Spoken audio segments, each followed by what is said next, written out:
Welcome to my channel. We'll be cutting Danshiki today for men. So we folded our fabric into two and shoulder to sleeve is 22. We'll be using 22 inches for shoulder to sleeve and we'll be slanting our shoulder by 3 inches. But first off, let me get a straight line.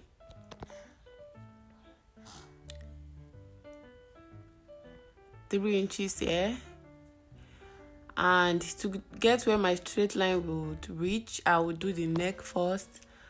My neck will be 3 inches thickness and 2.5 wideness.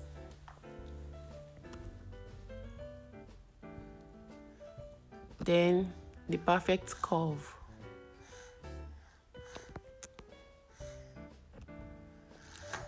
Then I'll slant my shoulder from the 3 inches up to the neck.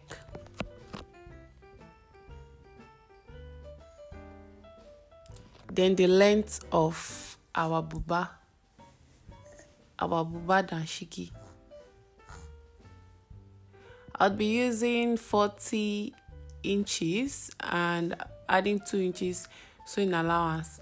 This length depends on how long you want your danshiki. Some it can be shorter and sometimes it can be longer. But trust me, this is a long danshiki.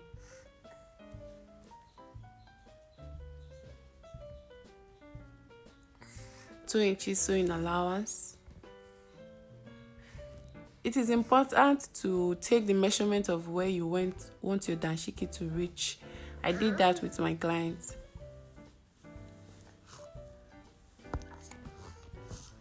So now I'm checking if my neck is enough. Like taking the measurement around, you have to measure the neck of the person, and then we folded our cloth into two. As I've checked it now, I'll times it by 2, and then for the back too, I'll add to it. If it meets up with the neck, fine. If it doesn't, then we'll add to it. So I'm cutting it out. I'm taking the measurement of my sleeve opening. I'll be using 11 here. And then I'll curve it in by 1.5. The body of my danshiki will be 20 inches. Don't forget I folded my fabric into 22, so the curve in will be 20. The body itself is 20 inches. I'm taking the measurement to 20 inches all the way down. Men danshiki is quite easy. It's just like you can just assume that you are cutting a female bubu if you do that. It's the neck that is the most crucial. And let's not forget it's going to be having a placket. A placket is that middle fabric on men kaftan that you put your press button. So I'll be cutting out my fronts.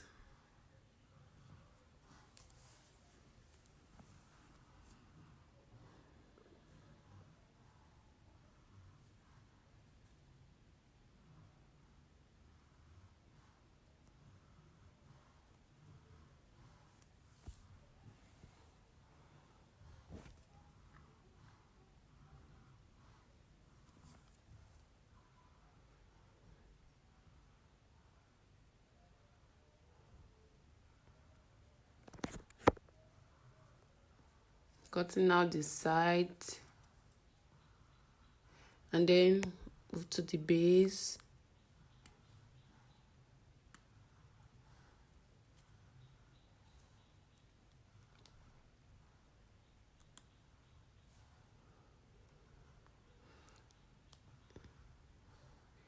Please don't forget to subscribe and watch our videos in general. I'll be posting men trouser too. So this is the back. I've placed the front fabric on the back. That also is folded into two. And then the 3 inches slant we did on the shoulder for the front, we'll be returning it on the back because we want our cloth to fall, our danshiki to fall a bit to the front. So 3 inches upwards all the way. Then I join it with my ruler.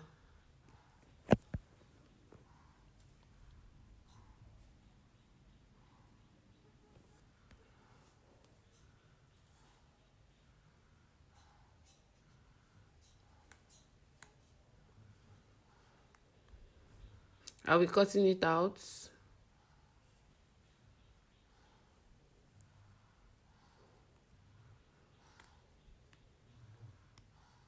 Normally, the back neck is same wideness of the back neck. Is the same thing as the same wideness of the front neck. So it's the deepness that varies. The deepness of the back neck is between 1 and 1.5. It depends on your curve. So watch me as I fold the back on the front to get a perfect curve for the back.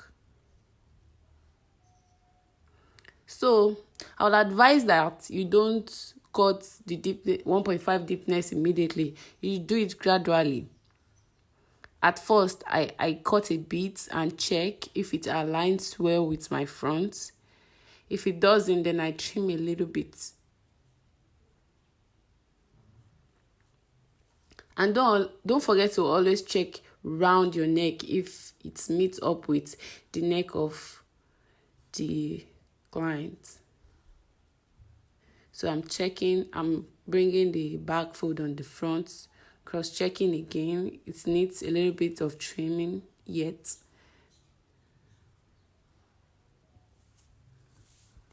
This part is a little bit technique, so you have to be really, really careful so you don't cut the neck too much. For me, the neck is the most crucial part of men's clothes. So I'm cutting the side. As you can see, there is no much measurement at the back. I'm using the front fabric to cut the back. It's only the shoulder slant we did and the neck on the back piece. So cutting the base also.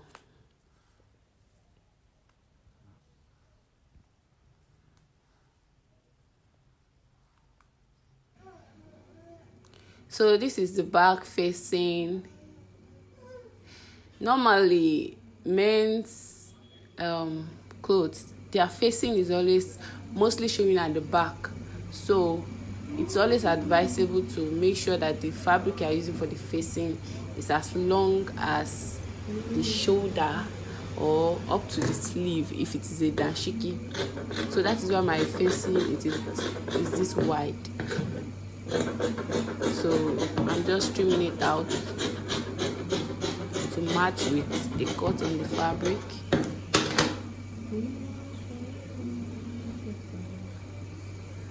That's the back facing. As you can see, not too long but wide enough. And then the front facing.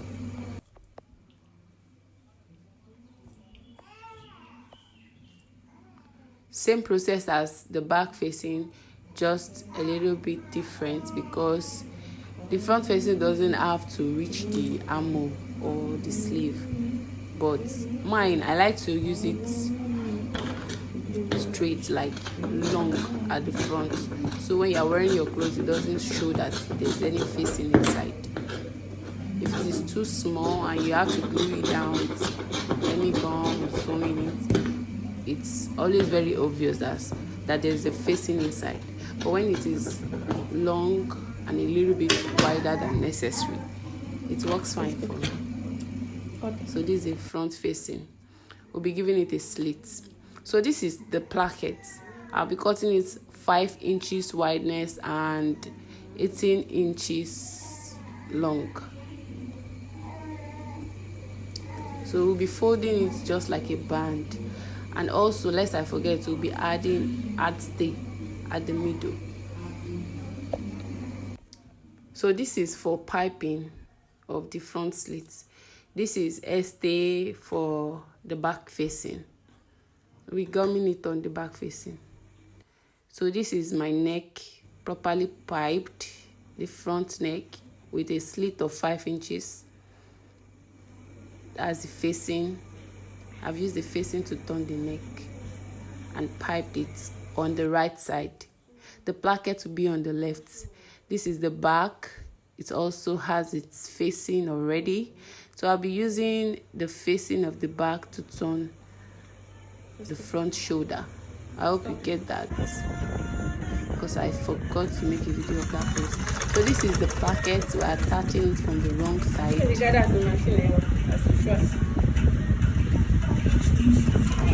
by ½ inch. So I would notch so that the placket can come to the front. Notching on the side. Can you see it? I hope you can see it properly.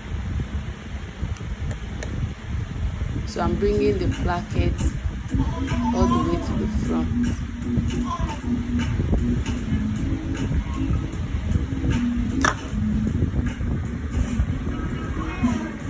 The sewing is from the back, don't forget. So here it is at the front. I'll be sewing it down. Lest I forget, you have to get the middle of your fabric so you know where to place your placket and your placket does not end up bending to one side. So the wideness of this placket after fold is 1.5. Sometimes I use 1.2, but 1.5 is okay too. And the length after trimming is 14 inches. So sewing it down.